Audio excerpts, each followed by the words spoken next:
Specially Medak జిల్లా సిద్దిపేట జిల్లాలో ఇప్పటికి కూడా హరీష్ రావు మానిటర్ చేసుకుంటూ పోలీస్ మీద కానీ అధికారుల మీద మాత్రం టోటల్ అతనికే కమాండ్ ఉంది. ఇది చాలా బాధాకరం నేను చెప్పడానికి. ప్రతి నియోజకవర్గంలో మా పార్టీలో ఉండుకుంటూ వాళ్లకు హెల్ప్ చేసే వాళ్ళు ఉన్నారు కోవర్ట్స్. ఈ కోవర్ట్ సిస్టమ్ పోతే 100% మేము గెలిచి చూపిస్తామని చెప్పి కూడా ఈ సందర్భంగా తెలియజేస్తా ఉన్నా. నేను ఎన్నిసార్లు చెప్పాను మీకు కోవర్ట్లు ఉండే బదులు ఆ పార్టీకి వెళ్ళిపోండి అని. వాళ్ళు పోరు, ఇక్కడుండి సిస్టమ్ను పాడు చేస్తూ ఉన్నారు. అంటే మరి రాష్ట్రం అంతా కూడా ఉండొచ్చు. నాకు ఎక్కువ అవగాహన సిద్దిపేట మెదక్ జిల్లా గ్రేటర్ హైదరాబాద్లో ఉంది కాబట్టి ఇవాళ స్టిల్ ఆన్ టుడే మాకు ఎన్నికల్లో కూడా ఎన్నో ప్రయత్నాలు జరిగినాయి.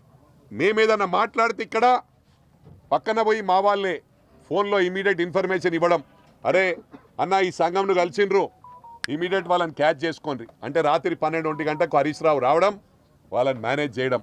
లేకపోతే ఇది 50,000తో గెలిచే కాన్స్టిట్యున్సీ ఇవాళ 11,000తో గెలిచినాం మొన్న. అయినా కూడా ప్రజలకు హ్యాట్స్ ఆఫ్. లీడర్లు లేకున్నా ప్రజలు బ్రహ్మాండంగా ప్రజలు మాకు మ్యాండేట్ ఇచ్చిండ్రు.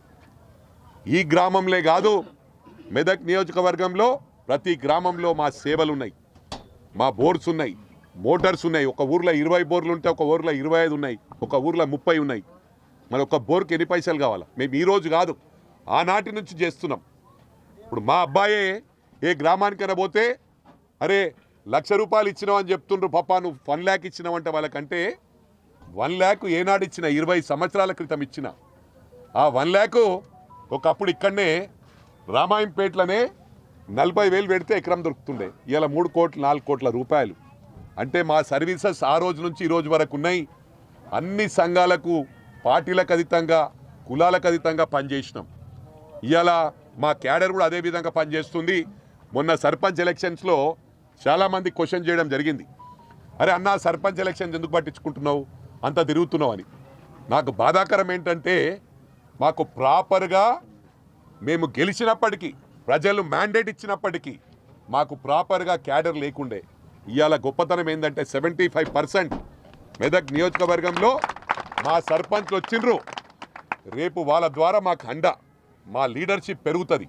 రేపు ఎంపీటీసీ కానీ జెడ్పీటీసీ కానీ 90 కాదు 100% గెలవడానికి ప్రయత్నం చేస్తాం.